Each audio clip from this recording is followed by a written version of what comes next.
میرے نبی پاک صلی اللہ تعالی علیہ وآلہ وسلم نے ارشاد فرمایا، جب کسی سے کوئی بات پوچھی گئی اور وہ بات جانتا تھا، اسے علم تھا، وہ گواہی اس کے پاس موجود تھی، وہ شہادت اس کے پاس تھی، اس سے پوچھا گیا لیکن اس بندے نے چھپائی۔ یہ سنن ابو داؤد میں حدیث ہے۔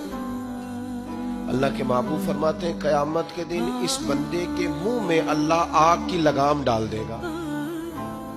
لو اب تیرے منہ میں لگام ڈال دی اور وہ بھی آگ کی، اب نہ بولنا، کیونکہ جب حق بولنے کا ٹائم تھا تب تو نہیں بولا، جب تیری ضرورت تھی، جب تیرے کہنے سے مظلوم بچ سکتے تھے، جب تیرے بات کرنے سے ظالم پکڑے جا سکتے تھے، جب تیرے دو جملے کہنے سے کسی شخص کی زندگی بھر کی جمع پونجی بچ سکتی تھی، تو بولا نہیں۔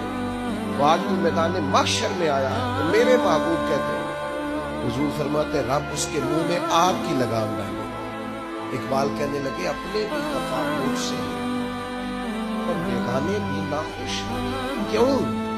میں کہتا ہوں وہی بات سمجھتا ہوں جسے حق۔ یہ میری مجبوری ہے کہ میں نے ہمیشہ حق کہا ہے، تو اپنے بھی خفا مجھ سے ہے اور بیگانے بھی ناخوش۔ سب جگہ پہ میں ملامتی ہوں، ہر شخص میرے بارے میں رائے دیتا ہے کہ بڑا سخت گیر آدمی ہے، بڑے مزاج کے اندر شدت پائی جاتی ہے، کیوں؟ کہ کہتا ہوں وہی بات سمجھتا ہوں جسے حق